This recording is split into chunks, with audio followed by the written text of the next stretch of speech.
What is this Vikram? কাল production 100 টনের বদলে 90 টন কেন হয়েছে? কতটা কি ম্যাডাম, কালকে 10 জন ওয়ার্কার ছুটিতে ছিল তো তাই। স্কুল স্টুডেন্টসের মতো ফালতু এক্সপ্লেনেশন দিও না। যদি 10 জন ওয়ার্কার এসে না থাকে আর 10 জনকে ওভারটাইম করে টার্গেট কমপ্লিট করলে না কেন? I am sorry madam.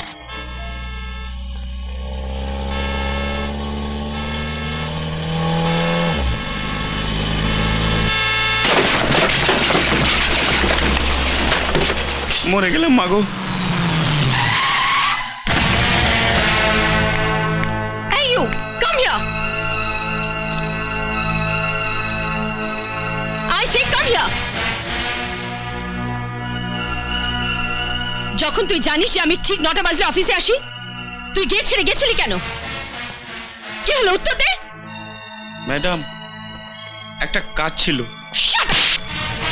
জানা জানা নমস্কার ম্যাডাম। কাল থেকে এই ফ্যাক্টরিতে মুখ যেন আমি না দেখি। ম্যাডাম ভুল হয়ে গেছে ম্যাডাম, ক্ষমা করে দিন। Shut up! Useless কোথাকার। Good morning madam. Good morning madam. Good morning madam. Morning.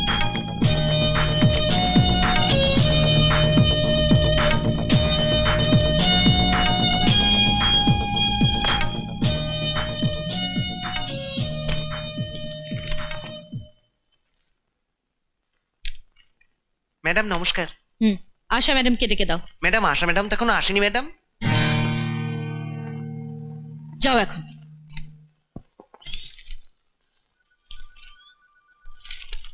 জানাবাবু, madam এসে গেছেন? তুমি কি আজও প্রশ্ন করছো আশা? ম্যাডাম আজ অব্দি কোনোদিন দেরিতে এসেছেন? তার মানে ম্যাডাম চেম্বারে? মরে গেলাম। আশা আজ ম্যাডামের মেজাজটা একদম গরম আছে। সকাল সকাল দারোয়ানের চাকরি চলে গেছে। ও মাই গড, এখন কি হবে?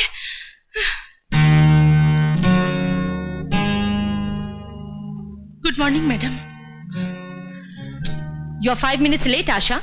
সরি ম্যাডাম, বাস স্টপে ভীষণ ভিড় ছিল, একটাও বাস থামলো না। এরকম ভাবে বাস না থামলে কোনদিন তোমার চাকরিটাও থাকবে না। Understand? You better understand.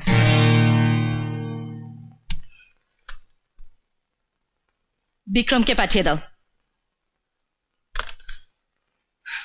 Good morning madam. What is this Vikram? কাল প্রোডাকশন 100 টনের বদলে 90 টন কেন হয়েছে? কতটা কি ম্যাডাম, কালকে 10 জন ওয়ার্কার ছুটিতে ছিল তো তাই। স্কুল স্টুডেন্টসের মতো ফালতু এক্সপ্লেনেশন দিও না। যদি 10 জন ওয়ার্কার এসে না থাকে আর 10 জনকে ওভারটাইম করে টার্গেট কমপ্লিট করলে না কেন? I am sorry madam. তোমরা ভুলে যেও না এটা এই দেশের নাম্বার 1 ফ্যাক্টরি। দুনিয়ার সব জিনিসের চেয়ে আমার অতি প্রিয়, এমনকি আমার বাবা, আমার আন্টির চেয়েও। যে এই কারখানার ক্ষতি করবে আমি তাকে ক্ষমা করব না। আন্ডারস্ট্যান্ড? You better understand. জমে গেছে, একদম জমে গেছে। বর্ষা ইন্ডাস্ট্রি গেট ভেঙে একেবারে চুরমার। কর্তব্যের অবহেলা হেতু দারোয়ান চাকরি থেকে নির্বাসিত, আর ম্যানেজার বিক্রমের গালে জ্বর। রিয়েলি বর্ষা, তুই একেবারে কামাল করে দিলি। একেই বলে বেটি নাম্বার 1। আসলে কি জানো ড্যাডি, যে মানুষরা ডিসিপ্লিন আর পাংচুয়ালিটির মানে জানে না তাদের এরকমই দরকার। আমি মানছি, কিন্তু এত রাগ ভালো? গেট খুলতে যদি দেরি হয়ে গেল, 2 মিনিট অপেক্ষা করতিস, গেটটা ভেঙে দেবার কি দরকার ছিল? তুই ঠিকই বলেছিস রে শান্তি। হলো গেটটা ভেঙে গেল তো অসুবিধে কি হয়ে গেল? কাল একটা নতুন তৈরি হবে। তুমি দাদা বর্ষার কথাকে সমর্থন করছো ঠিকই, কিন্তু তাহলে আমার ঠিক লাগছে না। আচ্ছা বলতো বর্ষা, কাল যদি চা জলখাবার দিতে গিয়ে আমি একটু দেরি করে দিই, তাহলে তুই কি আমার উপর রাগ শোধরাতে গিয়ে কাপলেট সব ভেঙে দিবি? না পিসি, বর্ষা কি কখনো তোমার উপরে রাখতে পারে? তুমি তো পিসি নও, আমার মা। সত্যি বলতে গেলে আমি যতই রেগে থাকি, তোমাকে দেখলে আমার সব রাগ ঠান্ডা হয়ে যায়। থাক থাক, আমি জানি আমার মন রাখার জন্য তুই এসব বলছিস। শত হলে আমি এ ঘরের কে? শান্তি, তুই এসব কি বলছিস? কে তোকে পর বলে? বর্ষার মা চলে যাওয়ার পর তুই তোকে কোলে পিঠে মানুষ করেছিস। হ্যাঁ ভাই, সেদিন থেকে বর্ষাকে আমি মেয়ের মতো পেয়ে আমি আমার অতীতের সব দুঃখ ভুলে গেছি। তোমার স্নেহ ছায়া পেয়ে তো আমি এখানে পড়ে রয়েছি। আমার স্বামী চলে যাবার পরে তুমি যদি আমায় আশ্রয় না দিয়ে রাখতে, তাহলে তাহলে এতদিনে যে আমি কারো ঘরে চাকরানি হয়ে পড়ে থাকতাম। শান্তি আন্টি, তুমি এসব বাজে কথা বললে আমি কিন্তু না খেয়ে চলে যাব। একদম এসব বলবে না। আচ্ছা হলো, আমি আর কখনো এসব বলবো না। তাহলে তোকে আমার একটা কথা মানতে হবে। কি কথা? তুই আর কখনো এরকম রাখবি না। আন্টি এই ইনডিসিপ্লিন বিশৃঙ্খলা আমি একদম সইতে পারি না। ঠিকই বলেছিস, কেন সইবি? না না, কেন বরদাস্ত করবি? শান্তি, তুই তো জানিস আমাদের ইন্ডাস্ট্রি লসে চলছিল। ও আমেরিকা গিয়ে বিজনেস ম্যানেজমেন্ট করে আসার পর আমাদের সিক ইন্ডাস্ট্রিকে এনে নাম্বার 1 পজিশনে পৌঁছিয়েছে। আর এই সবই হয়েছে ওর পরিশ্রম আর ডিসিপ্লিনের ফলে। খালি সেটুকু নয়, মানুষের মনে কিছু হবার, কিছু করে দেখাবার জিদ যদি না হয়, সে কিছু করতে পারে না।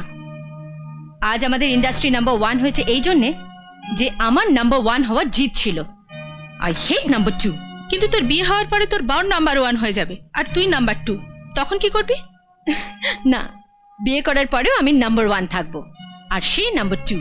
আরে তোর বোন নাম্বার 1 হবে কি নাম্বার 2 হবে সেসব তো পরে বুঝবো, আগে তো বিয়েটা তো হোক। মানে মানে মাই ডিয়ার ডটার, কথাটা কি? প্রায় 1000 খানেক ক্যান্ডিডেটকে তুই রিজেক্ট করে দিয়েছিস। ভগবান না করুক এমন দিন না আসুক যেদিন পাত্রপক্ষ তোকে রিজেক্ট করা আরম্ভ করে দেয়। You must be joking dad. তুমি ঠাট্টা করছো।